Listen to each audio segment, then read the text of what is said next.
കോൺഗ്രസിനെതിരെ BJP ആയുധമാക്കുന്നത് സമീപകാല രാഷ്ട്രീയ സംഭവ വികാസങ്ങൾ മാത്രമല്ല, മറിച്ച് ഭാരതത്തിന്റെ പഴയകാല രാഷ്ട്രീയ ചരിത്രം, പ്രത്യേകിച്ച് 1951 ഒന്നാമത്തെ ലോക്സഭാ തെരഞ്ഞെടുപ്പ് മുതൽ പിന്നീട് ഇങ്ങോട്ട് 17ാം ലോക്സഭയിലേക്ക് വരെ നടന്ന തെരഞ്ഞെടുപ്പുകൾക്കിടയിൽ വന്നിട്ടുള്ള കോൺഗ്രസ് സർക്കാരുകൾ എന്തൊക്കെ ഈ രാജ്യത്ത് ചെയ്തു, പ്രത്യേകിച്ച് 1977 അടിയന്തരാവസ്ഥ, അത് ഈ തെരഞ്ഞെടുപ്പിലും BJP ചർച്ചയാക്കുന്നുണ്ട്. കാരണം BJP ദേശീയ തലത്തിൽ അധികാരത്തിലിരിക്കുന്ന ഈ ഘട്ടം അപ്രഖ്യാപിത അടിയന്തരാവസ്ഥ എന്നാണ് പല കോൺഗ്രസ് നേതാക്കളും വിമർശിക്കുന്നത്. എന്നാൽ എന്താണ് അടിയന്തരാവസ്ഥ എന്ന കൃത്യമായ വിവരണം പ്രധാനമന്ത്രി നരേന്ദ്രമോദി ഉൾപ്പെടെയുള്ളവർ തെരഞ്ഞെടുപ്പ് റാലികളിൽ വ്യക്തമാക്കുന്നു. ഇന്ദിരാ ഭരണകൂടം എങ്ങനെയാണ് രാജ്യത്തെ ജനങ്ങളുടെ സ്വാതന്ത്ര്യമില്ലായ്മ ചെയ്തത്, രാജ്യത്തെ എങ്ങനെയാണ് കരാളഹസ്തങ്ങളിലേക്ക് തള്ളിവിട്ടത് എന്ന കൃത്യമായ വിവരണം BJP നടത്തുന്നു. ഒപ്പം UPA സർക്കാരിന്റെ കാലത്ത് കഴിഞ്ഞ 2004 മുതൽ 2014 വരെയുള്ള 10 വർഷക്കാലത്തെ അഴിമതി, വികസന മുരടിപ്പ്, ഇത്തരം വിഷയങ്ങളെല്ലാം ഉൾപ്പെടുത്തി 1947 മുതൽ ഇങ്ങോട്ടുള്ള ചരിത്രം വ്യക്തമാക്കിക്കൊണ്ടാണ് കോൺഗ്രസിനെതിരെ BJP ഈ ലോക്സഭാ തെരഞ്ഞെടുപ്പ് കാലത്ത് ആഞ്ഞടിക്കുന്നത്. ഇതുമായി ബന്ധപ്പെട്ടുള്ള ഒരു പ്രത്യേക റിപ്പോർട്ട് കാണാം.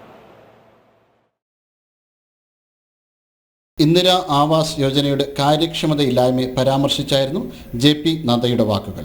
പ്രധാനമന്ത്രി ആവാസ് യോജനയുടെ കീഴിൽ 4 കോടി വീടുകളാണ് നിർമ്മിച്ചു നൽകിയതെന്നും എന്നാൽ ഇന്ദിരാ ആവാസ് യോജനയുടെ കീഴിൽ നാമമാത്രമായ വീടുകളാണ് നിർമ്മിച്ചു നൽകിയത് എന്നും BJP ദേശീയ അധ്യക്ഷൻ JP നദ്ദ പറഞ്ഞു. वो ब्लॉक डेवलपमेंट ऑफिसर आके मेरे को बोलता था कि Nadda ji, you have been granted 2 Indira Awas Yojana, 2 in one panchayat, so kindly let me know the names. आप नाम बताओ जिनको हमको इंदिरा आवास योजना देना है.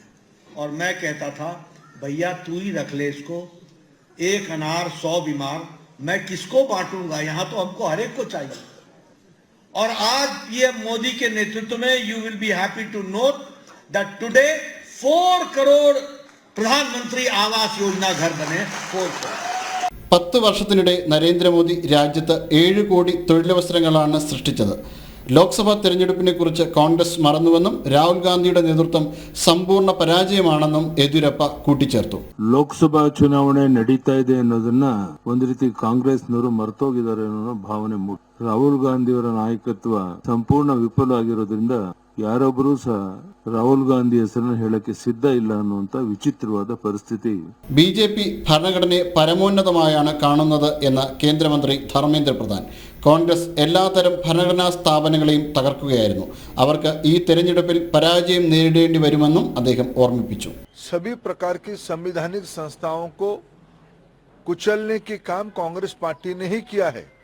पिछले 76 सालों में अगर हम इतिहास को समीक्षा करेंगे, कांग्रेस पार्टी प्रमुख गुनहगार है संविधान को तहस नहस करने में.